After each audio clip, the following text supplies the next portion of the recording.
다니시는 분 계시잖아요.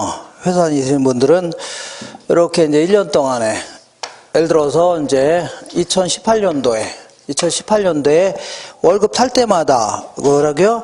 원천취수 당합니다. 월급 탈 때마다 작년도 세금 낸 거 실적을 기초로 해갖고 세금을 쏙 빼고서 그 월급을 줍니다.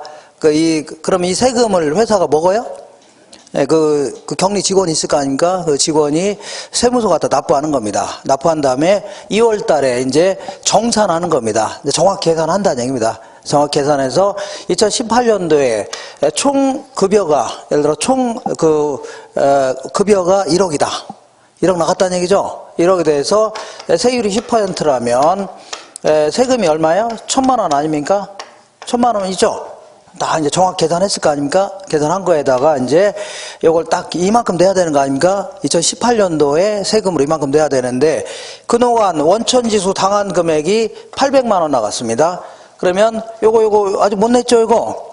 요 2월달 월급에서 깝니다. 까서 납부해야 돼요. 무슨 얘기 알겠나요?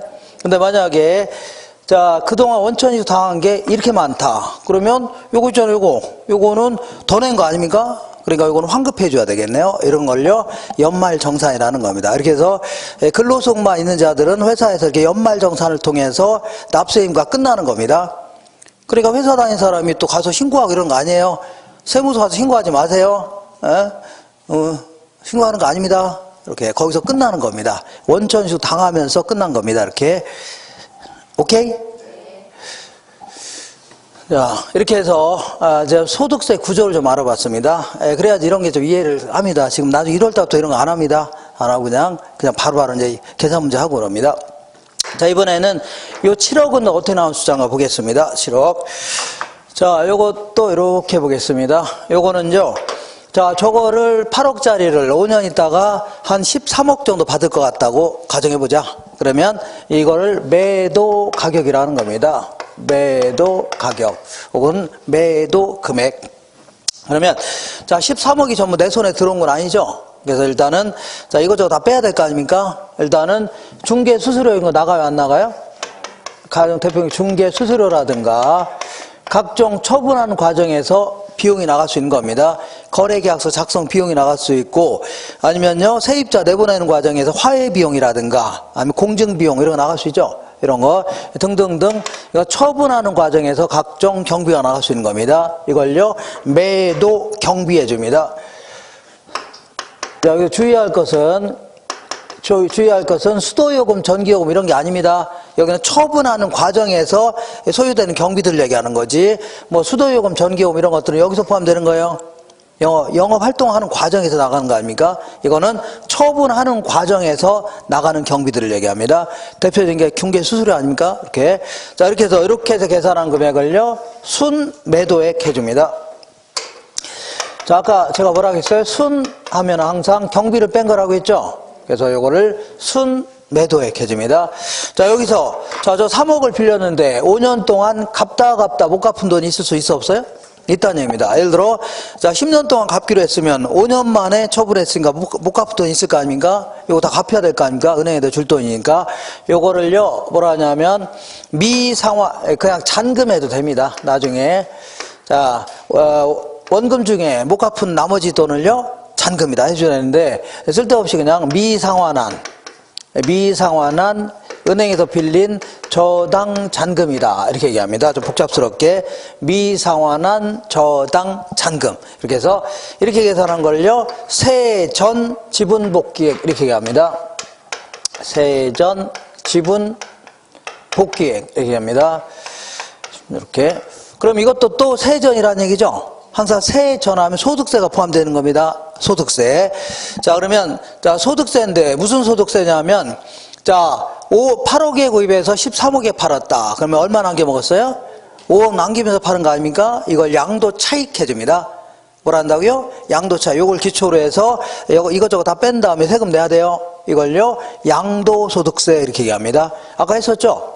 양도와 관련된 소득세 이런 거를 양도소득세 이런 걸 전부 다 자본이득에 대해서 부과하는 겁니다. 자본이득 있죠?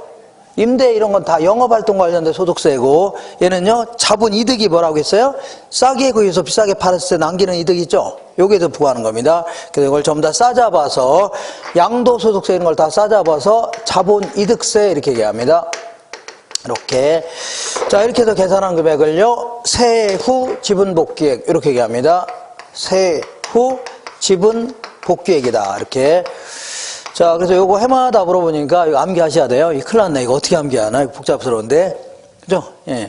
자, 이거 암기할 때는 이렇게 암기하시면 됩니다. 자, 이쪽으로 올게요. 예. 가, 유, 순, 전, 후. 돼 있어? 안 돼 있어요? 예. 가, 유, 순, 전. 이렇게 딱 써놓는 겁니다. 가, 유, 순, 전, 후. 딱 한 다음에, 자, 여기서부터 경비 빼고, 빚 갚고, 세금 내고 해주면 됩니다. 어디 갔어요? 여기서부터 경비 빼고, 그 다음에요, 빚 갚고, 세금 내고. 자, 가, 유, 순, 전후 한 다음에 경비 빼고, 빚 갚고, 세금 내고. 그리고 요거는 굳이 하자면, 공부는 안 하고, 맨날 공부는 안 하고니까 빼줘야 될 거 아닙니까? 맨날 기타만 치고 있네, 이렇게. 공부는 안 하고 맨날 뭐 치고 있다고요? 기타만 치고 있네. 이렇게 해서 암기하시면 됩니다. 요거 볼게요. 요거는요. 요거는 이렇게. 자, 이것도 마찬가지로 매순 전후 딱 적어 놓은 다음에 매순 전후 딱 적어 놓은 다음에 여기는 처음부터 경비 빼고 빚 갚고 세금 내고 해주면 됩니다. 경비 빼고 빚 갚고 세금 내고, 매순 전후 경비 빼고 빚 갚고 세금 내고, 가유순 전후 한 칸 띈 다음에 경비 빼고 빚 갚고 세금 내고. 이렇게 해서 기억하시면 돼요. 재미없나요? 재미없네요. 자, 설거지 하다 말고 매순 전후 경비 빼고 빚 갚고 세금 내고, 청소기 돌리면서도요, 가유순 전후 경비 빼고 빚 갚고 세금 내고. 이러면 옆에 있던 남편이 약간 돌았나 이렇게 얘기하고, 저 왜 그래요? 그게 좀 이상해졌네 이렇게 할 겁니다. 가유순 전후 경비 빼고 빚 갚고 세금 내. 이렇게. 자, 이렇게 해서 이제 여기까지 알았죠? 어떻게 나온 숫자인가 알아봤습니다. 이건 뭐 해마다 물어보니까 정리해 두셔야 돼요. 자, 이렇게 해서 이제 여기까지 했겠다. 이제 마지막 테마, 마지막으로 이제, 자, 나간 돈과 들어온 돈을 비교해서 최종 결정하겠다. 그런 얘기입니다. 이걸요, 자, 경제성을 분석한다. 이렇게 얘기하는데, 그 중에서 우리의 목표는 뭐라고요? 할인 현금 수중소법입니다. 최종 목표가 할인 현금 수중소법이다. 그래서 앞으로 들어올 돈을 이렇게 할인해 갖고, 뭘로 할인하냐면, 요구수익이라는 걸로 할인합니다. 이렇게 해서 이 두 놈을 딱 비교하는 방식, 이게 바로 가장 과학적이고 가장 체계적인 방식입니다. 아까 요구 수익률이 뭐냐면 다른 데 투자했더라면 충분히 얻을 수 있는 수익률 있죠. 이걸요 요구 수익률이라 해줍니다. 자, 그러면 이렇게 볼게요. 이게 노량진입니다. 노량진. 자, 노량진인데 노량진에 우리 첫 시간에 공부한 것처럼 딱 이렇게, 자, 노량진에 가서 고시원 사업 하려고 합니다. 그래서 B라는 고시원도 팔려고 내놨고, C도 팔려고 내놨고, D도 팔려고 내놨는데, 이런 것들은 장사가 잘 되는 것들은 가격 올리려고 낮추려고요? 자꾸 올리려고 하고, 장사 안 되는 것들은요, 싸게라도 팔려고 한다. 그런 얘기입니다. 그러다 보니까 결국은 10% 정도밖에 못 얻는다는 얘기입니다. 10%. 자, 근데 간혹 가다 보면 싸게 나오는 게 있어 없어요? 있다는 얘기죠? 좀 급매로 나오거나 아니면 저평가돼서 나온 게 있다 그런 얘기입니다. 그래서 이거를 잽싸게 찾아내서, 자, 중개 오래 하다 보면 이런 거 찾아낼 수 있습니다. 오랫동안 하다 보면 갑자기 가서 하면 잘 모릅니다. 근데 좀 하다 보면 이런 게 느낌으로 옵니다. 이런 것도 찾아내는 게 아주 중개업자의 가장 중요한 어떤 그 능력 중에 하나입니다. 아, 상가 같은 거 아주 원래는 제 가격 아니고 싸게 나온 것들 있잖아요. 그런 거 찾아내는 게 아주 중요한 작업 중에 하나입니다. 자, 그래서 요게 이제 그런 형태로 나온 건데, 이걸 잽싸게 1억에 구입한다면 매년 2천만 원 정도 벌 수 있답니다. 그러면 그때 수익률은 얼마예요? 20% 아닙니까? 이렇게. 그러면 다른 데 투자하면 10%밖에 못 버는데, 이거는요, 20%나 벌 수 있는 거죠? 그러니까 당연히 여기다 투자하려고 할 겁니다. 자, 그래서 지금부터 이름 붙여볼게요. 요걸요, 자기가 투자하려고 하는 부동산으로부터 계산된 수익률을요, 기대 수익률 이렇게 해야 합니다. 기대. 그 다음에 다른 데 투자했더라면 요 정도는 벌 수 있다는 얘기 아닙니까? 이걸요, 요구 수익률을 해줍니다. 그리고 약간 좀 어려운 얘기를 해볼게요. 자, 얘는요, 요거는 내가 투자하려고 하는 부동산 자체로부터 계산된 수익률이다. 그래서 이거를 내부 수익률 이런 표현도 씁니다. 자기가 투자하려고 하는 부동산의 자체로부터 계산된 수익률을요, 내부 수익률. 그리고 요게 좀 어려울 겁니다. 요거는요, 1월 달에 공부하겠지만 이 지역에 있는 노량진에 있는 모든 고시원에 공이 영향을 미치는 위험이 있습니다. 같이 움직이는 위험이 있죠? 공이 영향을 미치는 위험이 있습니다. 예를 들어서 만약에 공무원을 대폭 축소하기로 했다. 그럼 전체적으로 내려가 안 내려가요? 내려갈 수 있죠, 전체적으로. 그죠? 그잖아요?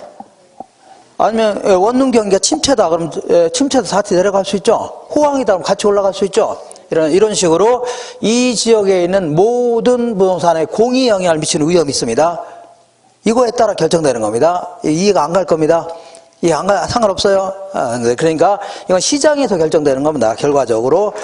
부동산 외부에 있는 시장 있죠? 결정된다 해서 이걸요, 외부 수익률 이렇게 표현합니다. 무슨 수익이라고요? 외부 수익률. 자, 그러면 만약에 지금 여기까지 하지 마시고 이거 나왔기 때문에 한 거고, 이거는 뭐 어떻게 생각하면 되라고요?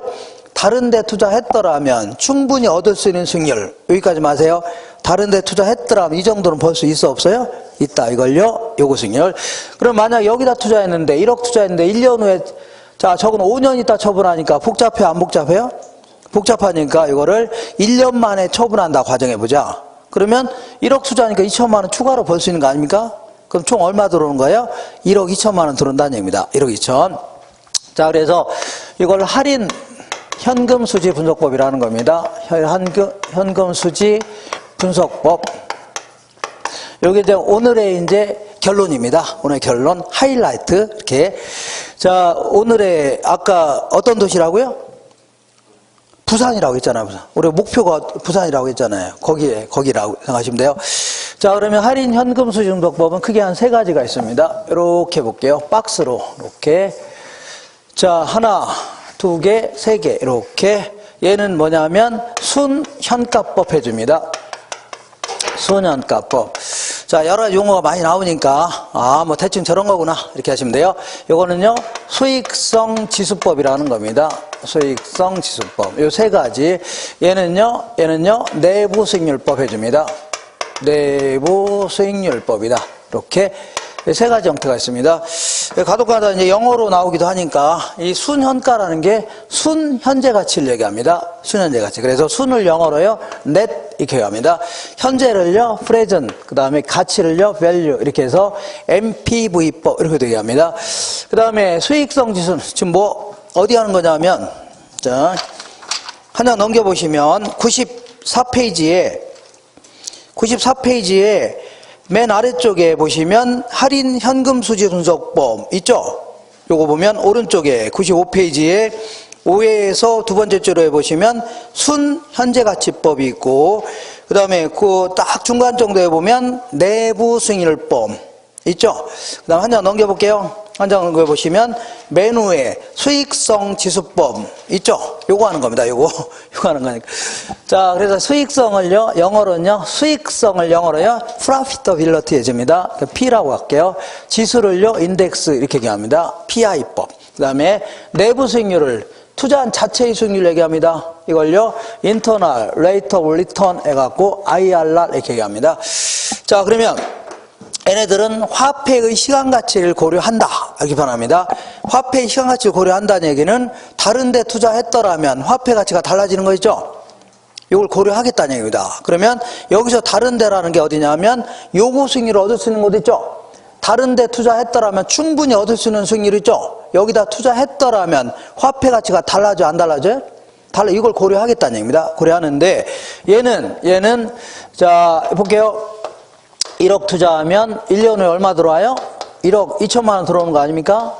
1년 후에 처분한다고 했잖아요. 그러니까 2천만 원 추가로 벌 수 있는 거 아닙니까? 그러니까 곧바로 내부 수익률은 자체의 수익률 아닙니까? 20%라는 걸 알 수 있어 없어요? 딱 알 수 있는 거 아닙니까? 이렇게. 맞죠?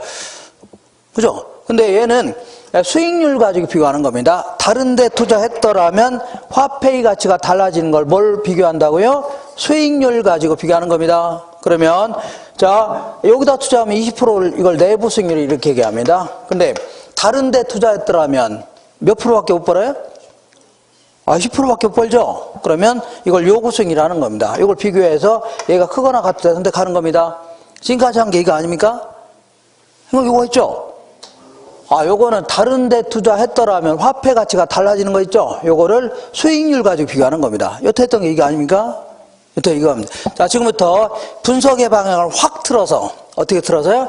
확 틀어서, 이게 이제 부산이라 하더라도 최종 목적지인 해운대입니다.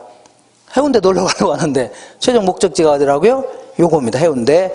자, 그래서 분석의 방향을 확 틀어서 이렇게 해보자.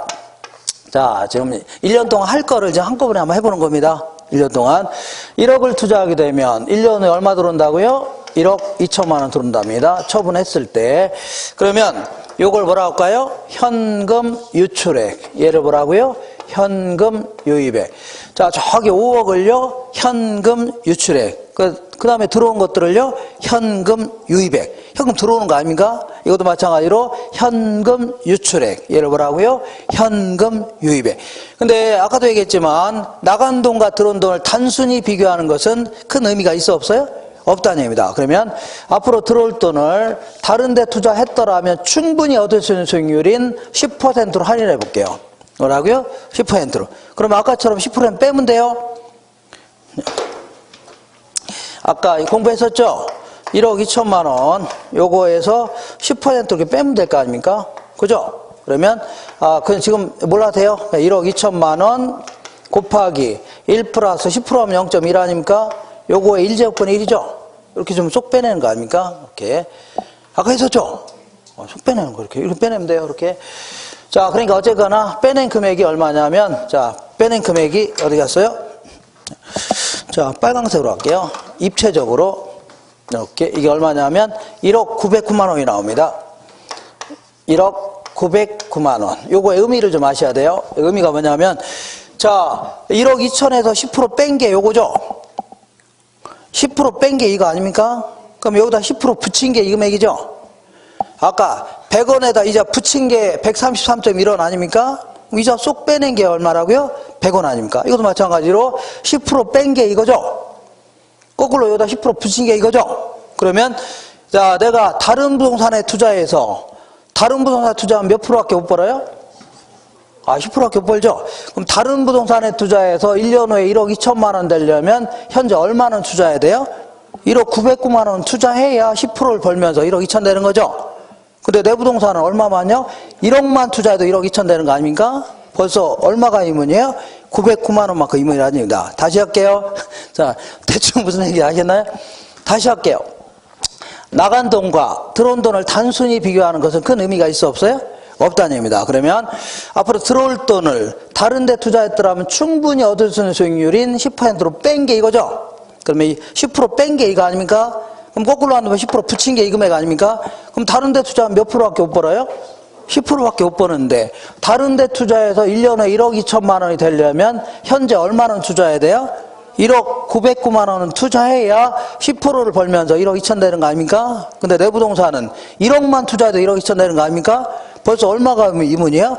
909만 원만큼 이문 아닙니까? 맞죠? 이 909만 원을 어떻게 계산한 거예요?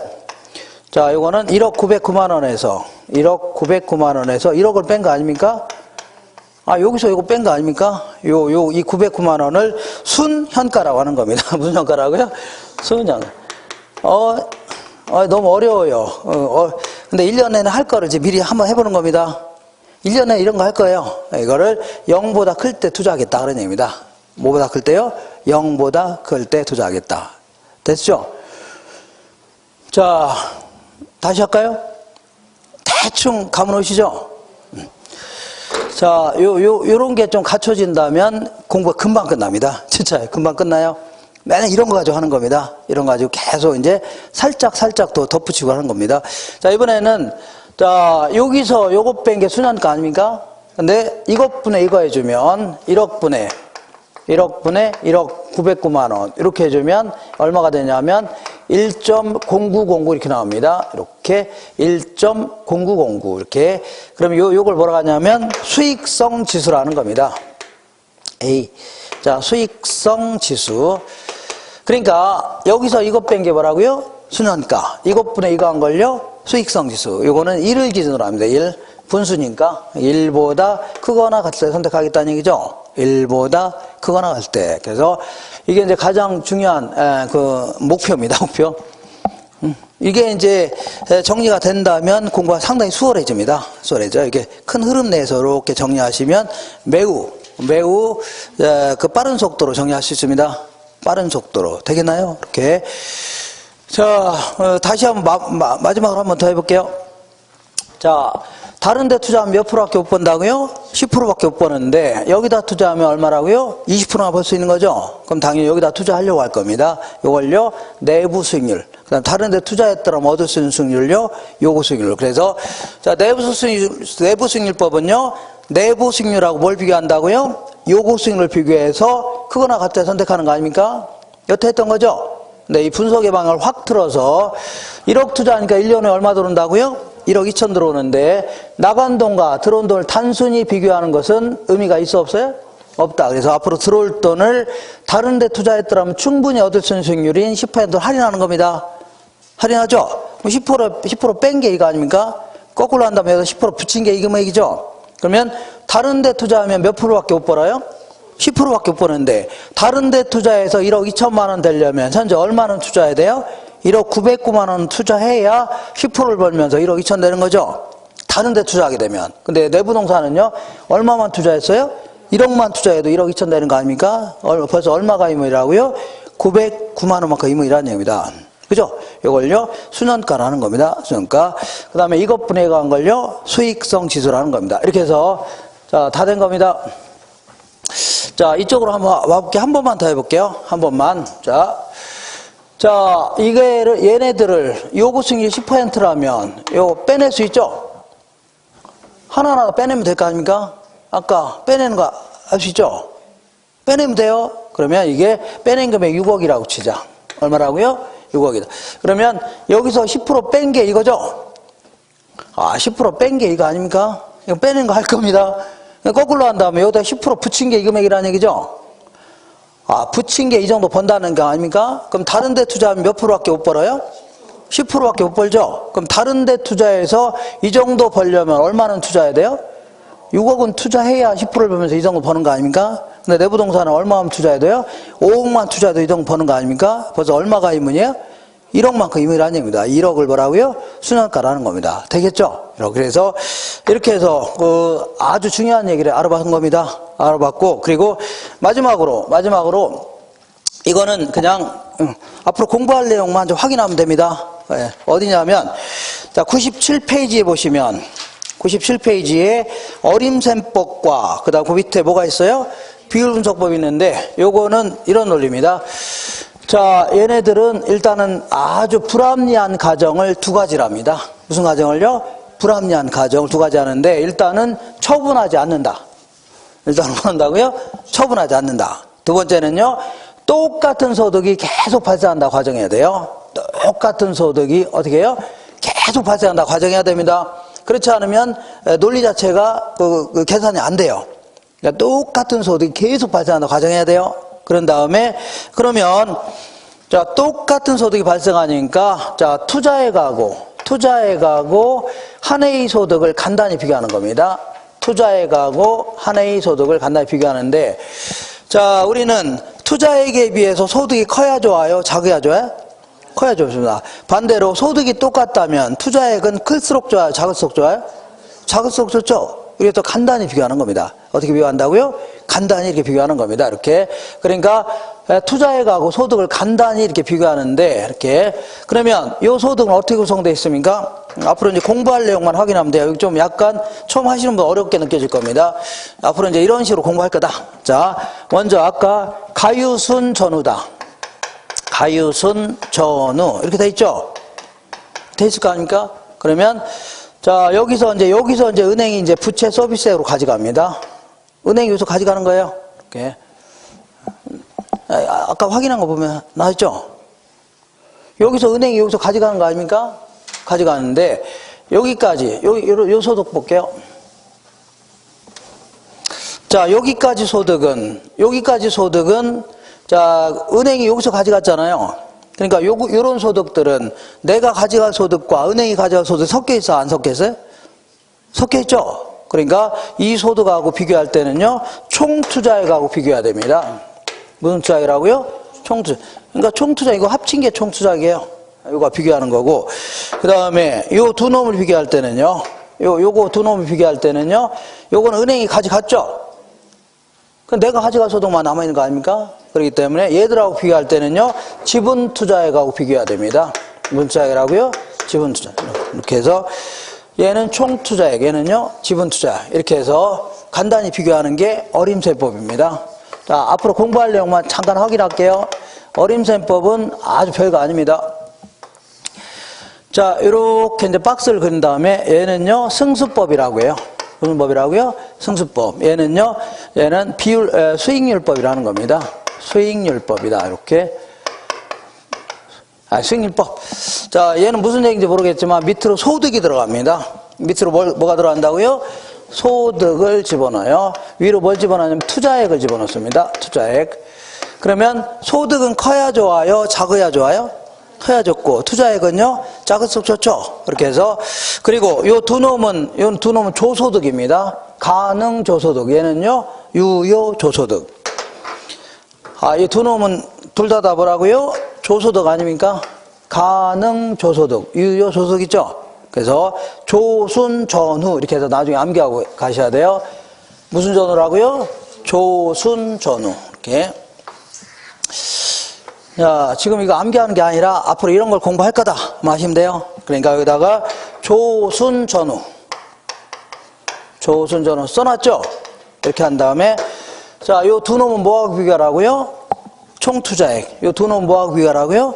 지분투자액. 예를 들어서 요걸 계산하라. 그러면 여기는 밑으로 세전 현금시가 들어가는 겁니다. 뭐라고요? 세전. 그리고 얘 두 놈은 뭐하고 비교하라고요? 지분투자액을 비교하라고 했죠? 지분투자액을 집어넣으면 돼요. 이렇게 어디 갔어요? 지분투자액. 이런 식으로.